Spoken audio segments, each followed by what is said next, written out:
Où sont les partis politiques? Et dans le pays, et à Kinshasa. Ils ne sont pas là, c'est le temps de mobiliser leurs membres. Bon, M. Nova Yambamba, il est là ou il est parti? Il est parti, les enfants. Mais c'est le travail des partis politiques. Il faut mobiliser, il faut faire. On a vu dans d'autres pays. Où sont les musiciens pour le debout congolais? Le père Boka a chanté le debout congolais. Où sont nos musiciens pour faire le debout congolais? Où sont nos rappeurs pour le debout congolais? Ils sont où? Si vous allez en Afrique de l'Ouest, une manifestation comme celle-ci, mais vous allez être intervenant avec la musique. Les rappeurs jouent un grand rôle. Où sont-ils? Mais c'est seulement pour apprendre à nos jeunes filles de danser nu, c'est tout. C'est ça la mobilisation. Et je crois Daniel Safo a raison. L'école de la résistance, comment nous faisons? Mais l'école, c'est d'abord la formation. Ce que nous faisons, c'est donner des éléments pour l'école. C'est donner l'information. Donc nous contribuons à cette école-là. Mais moi, je n'aime pas qu'on parle. Donc il n'y a pas d'école sans enseignant, il n'y a pas d'école sans enseignement. Ce que nous faisons, donc, ça fait partie de l'école. Mais il y a un concept que pour moi, je n'aime pas beaucoup. C'est le concept de résistance. Moi, je préfère celui de lutte. Parce que le résistant attend qu'on l'attaque d'abord et puis il va résister. Il faut prendre les devants. C'est la lutte. Mais il ne faut pas attendre d'abord qu'on vous donne un coup et puis vous allez répliquer. Vous allez barrer. Non. Il faut prendre les devants. Il faut qu'il y ait élection. Et cette fois-ci, le peuple congolais ne doit pas attendre comme en 2016. On nous attendons le 19. Non. Vous voulez les élections en 2016. Commencez maintenant. Les partis politiques, c'est maintenant qu'il faut l'exiger. Nous, on serait déjà que le 31 janvier, ce sera la date limite. En septembre, on doit convoquer le corps électoral. C'est ça, je crois que ça fera partie du calendrier alternatif de l'AETA. Et je demande à nos amis de l'AETA qui sont spécialistes de produire sans tarder un calendrier alternatif par rapport au calendrier de Nanga qui veut autre chose.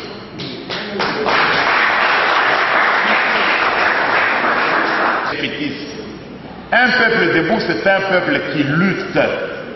C'est seule la lutte. La démocratie, l'état de droit, dans aucun pays n'a été offert comme sur un plateau d'argent. Ne regardez pas les politiciens, non. Si vous regardez seulement les politiciens, vous serez déçus. Le peuple doit se prendre en charge. Il faut accompagner tous ceux qui vont avec le changement. Ceux qui sont là-bas, il faut les accompagner. Il faut les soutenir. Il faut aller avec eux. Et je suis content qu'eux aussi, ils nous soutiennent. Parce qu'on mène le même combat. Et enfin, c'est le fatalisme. Comment coordonner les stratégies? Mobilisons d'abord et puis nous aurons des stratégies. Et il faut que les gens soient d'abord informés et puis nous allons avoir des stratégies. Voilà donc ce que je voulais dire. J'ai répondu à l'invitation du collectif d'action de la société civile pour cette action de mobilisation citoyenne pour le retour à l'ordre constitutionnel. Donc vous savez que nous luttons pour qu'il y ait un état de droit dans ces pays. Et pour qu'il y ait un état de droit, il faut d'abord que l'ordre constitutionnel soit respecté. Si la constitution n'est pas respectée, si on va quelque part, on discute dans un dialogue et qu'on signe un accord et que cet accord n'est pas respecté, il est violé, donc nous ne pourrons jamais avoir un état de droit. Ne pas avoir un état de droit, cela veut simplement dire qu'on ne pourra pas demain développer ces pays parce qu'on ne produira pas de richesses. Parce qu'on ne partagera pas les richesses, on ne peut pas partager quelque chose qu'on n'a pas. On ne fera pas le développement durable. On ne peut pas faire le développement durable si on ne construit pas les routes, si on n'éduque pas les enfants, ou les enfants et tout le monde, s'il n'y a pas de soins de santé adéquats dans un pays, s'il n'y a pas de routes, s'il n'y a pas d'infrastructures.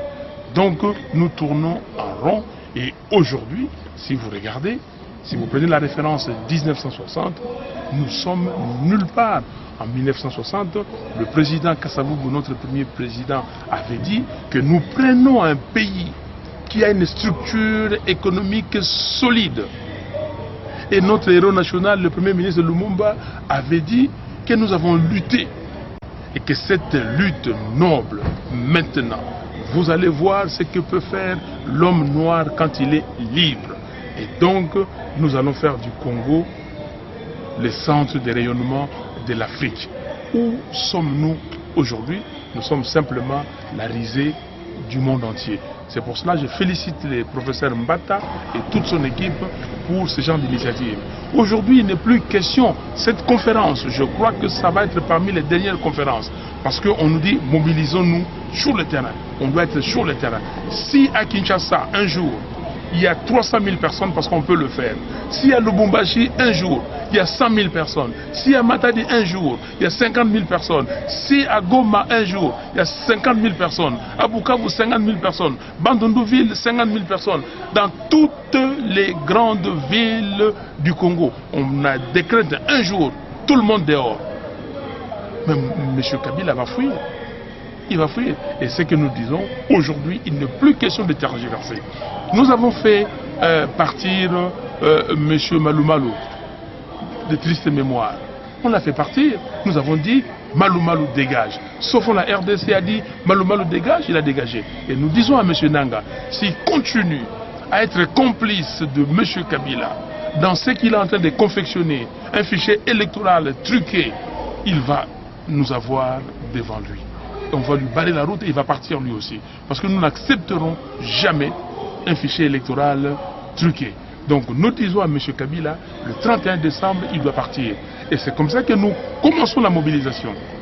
La dynamique de l'opposition a fait une déclaration que nous nous mobilisons et nous reprenons nos activités sur terrain. Donc nous sommes déterminés, M. Kabila doit partir. Élection au plus tard décembre 2017. Qui est élection ou qui n'est pas élection, M. Kabila doit partir et il n'y a pas de solution et nous sommes, comment dire, déterminés et le peuple congolais est déterminé. Et c'est à nous, leaders politiques, on nous a dit, ici, la société civile a dit, vous, partis politiques, mobilisez la population. Oui, c'est notre rôle et nous allons le faire. Donc nous disons au peuple congolais, partout, que ce soit la diaspora, le peuple du Congo à l'intérieur d'ici, mobilisons-nous tous comme les collectifs des associations de la société civile viennent de nous demander. Qu'il y ait élection ou pas, mais ce Kabila doit partir. Par quel mécanisme? Mais par le mécanisme de l'article 64, le mécanisme populaire. Mobilisons-nous, ça veut dire quoi? C'est le peuple qui se mobilise pour chasser tous ceux qui ne veulent pas respecter l'ordre constitutionnel. Vous avez vu les thèmes de la conférence. Nous devons rétablir l'ordre constitutionnel. M. Kabila doit partir. Il ne s'agit pas ici maintenant d'avoir peur. Chassons la peur. Lumumba avait dit, luttons. Et Lumumba avait dit que vous devez rappeler à vos enfants. Et vos enfants, à leur tour, devaient rappeler à leurs enfants et à leurs petits-enfants l'essence de la date du 30 juin 1960. Les 30 juin 1960, c'est le résultat d'une lutte. Un peuple ne peut pas se développer quand il n'a pas lutté. Si l'Amérique est comme ça aujourd'hui, parce que les Américains ont lutté, si la France est comme ça, il y a eu la Révolution française, tout pays, et nous aujourd'hui, c'est vrai, nous avons eu l'indépendance. Et maintenant, l'envahisseur est venu, il nous a envahis, et on a laissé faire.